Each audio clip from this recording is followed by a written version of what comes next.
घेऊ.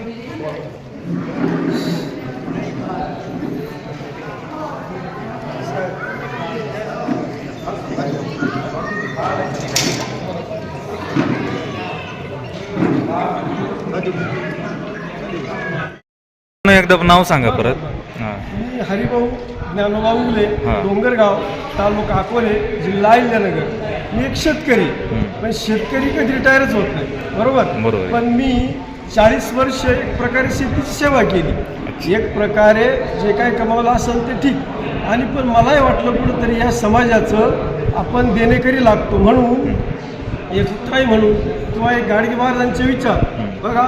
जसं सावित्रीबाईंनी शाळा सुरू केली, ती एक त्यांची चळवळ होती. आज प्रत्येक गावात शाळेच्या 2 मजली 3 मजली इमारती झाली, म्हणजे त्यांचा हेतू साध्य झाला.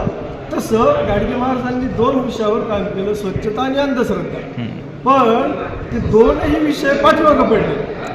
अंधश्रद्धेत तर पद्धत बदलली, खूप वाढली, आणि स्वच्छतेचं म्हणाल तर महाराष्ट्रात स्वच्छतेचं फक्त मला तर वाटतं संपूर्ण महाराष्ट्र फिरलो आहे 6 वर्षात, की आत्तापर्यंत फक्त मला वाटतं 30% फक्त स्वच्छतेचं काम झालं. म्हणजे स्वच्छतेचं काम खूप करण्याचं गरज आहे, आणि त्यावेळेला त्यांनी ती चळवळ सुरू केली होती. म्हणजे आज ती खूप पाठीमागं पडली. त्यांची 2ही कामं खूप पाठीमागं पडलेली मला वाटलं, आणि मी त्या कामाला 6 वर्षापासून सुरुवात केली. आता महाराष्ट्रातले सगळेच म्हणजे 36 जिल्हे आणि साधारण 120 तालुके आणि 1000 गावं एवढा माझा प्रवास झाला आहे. आणि आता इथून पुढं जोपर्यंत निसर्ग साथ देईल आणि शरीर साथ देईल तोपर्यंत माझा हा प्रवास असाच चालूच राहणार. बाबा, तुमचं काम खूप छान आहे. तुम्ही गाडगे बाबांचं म्हणजे उद्देशाने विचारांवरती चालताय. बरोबर. तुम्ही आता गळ्याची पाटी लावलेली आहे. हो. आता त्या पाटीवरती तुम्ही लिहिले असं जेवढे बसते पोटात तेवढेच घ्या ताटात. याबद्दल काही पाटी कशासाठी लावली? कोणताही शेतकरी असू दे किंवा मी सुद्धा शेतकरीचे, या शेतकऱ्याला तो अन्नात 1-1 दाणा, तो 1-1 किलो धान्य पिकवायला 4 महिने लागतात. आणि तोच शेतकरी कार्यक्रमात येतो, प्रत्येक कार्यक्रमात इव्हेंटमध्ये येतो आणि जेवणाची नासधूस करतो.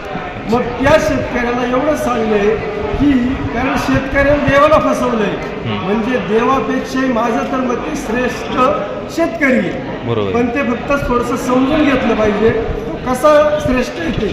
कारण त्या शेतकऱ्यानं अन्नाची निर्मिती केली म्हणून आज तुम्हाला देश दिसतोय, जग दिसतंय. अन्नाची जर निर्मिती केलीच नाही तर तुम्हाला देश आणि देव दिसणारच नाही. म्हणून शेतकरीच या जगाचा पोषण आहे, आणि तोच शेतकरी आज हे अन्न टाकून देतोय.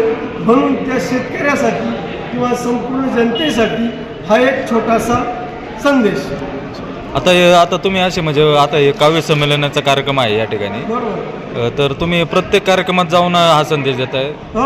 नाही, आता कसं आहे, माझा प्रवास संपूर्ण महाराष्ट्रभर चालू आहे. मग अनेक प्रकारच्या पाठी आहेत. स्वच्छतेची पाठी आहेत, निसर्गाची पाठी आहेत, पाणी वाचवा पाठी आहेत. आणि ह्या प्रवासादरम्यान समजा दुपारी 12 वाजता एखादी लग्न असलं, दावा असला, कोणत्याही ठिकाणी माणसं जमलेले असले की त्या गावात माझी ओळख नसते आणि मलाही भूक लागलेली असते, माझ्या जेवणाचा प्रश्न आहे असतात. बरोबर. आणि हाही संदेश देतो, म्हणजे माझे 2ही कामं होतात. अच्छा बाबा, तुमचं काम चांगलं आहे. तुम्हाला मनापासून धन्यवाद देतो मी बाबा. चालेल, ठीक.